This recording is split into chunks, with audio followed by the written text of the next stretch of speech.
ইলিশটা নেওয়া হলো, এটা আজকে রান্না হবে। কি হবে দেখা যাক। এই সাইজটা দেখো, একদম পারফেক্ট একদম। এবার কাটা হবে, গৌতম কাটবে। ওই তো নিলাম তো। ডিম হবে না তাহলে? ডিম 3000 টাকা কেজি বিক্রি হচ্ছে, যে আর ওদের ভাবতে পেরেছো? তাই মাছটা কাটা হয়ে গেছে, দেখো সাইজটা।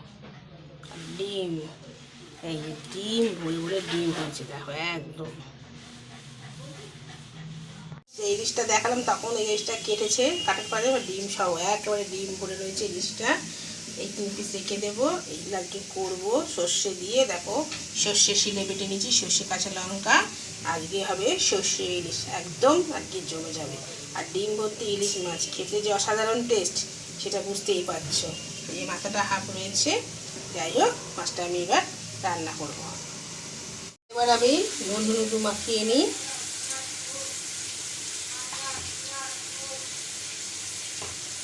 এবার হলুদ দিয়ে দিলাম, ভালো করে মাখিয়ে নিই মাছটাতে। আমি পুরো মাছটা করে নিই।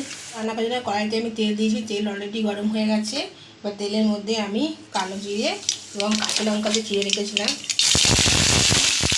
লঙ্কাগুলো দিয়ে দিচ্ছি। এবার আমি বাটা সর্ষেটা এর মধ্যে দিয়ে দেবো।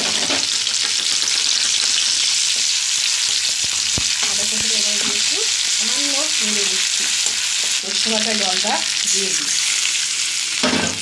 দিয়ে মাছটাকে নিয়ে নিই। আর একটু জল দিতে হবে। এর মধ্যে আমি নুন আর হলুদ দেবো পরিমাণ মতো, অল্প, কারণ মাছে আমার হলুদ দেওয়া আছে। তো এবার খুব সহজেই এই রান্নাটা হয়ে যাবে। নুন, কারণ মাছে নুন দেওয়া আছে, আর হলুদ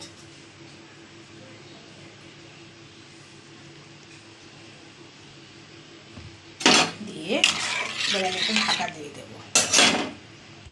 তারপরে মাছগুলো দিয়ে দেবো। তাহলে ঝোলটা ফুটে হয়েছে।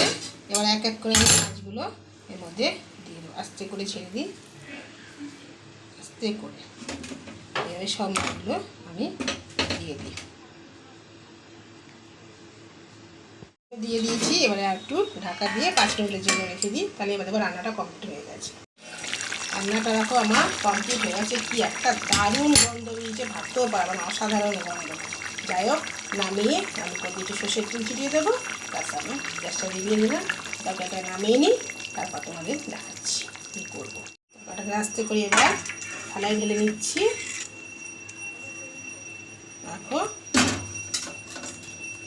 দেখেছো তরকারিটার কালারটা, দেখেছো একদম অসাধারণ কালার এসছে।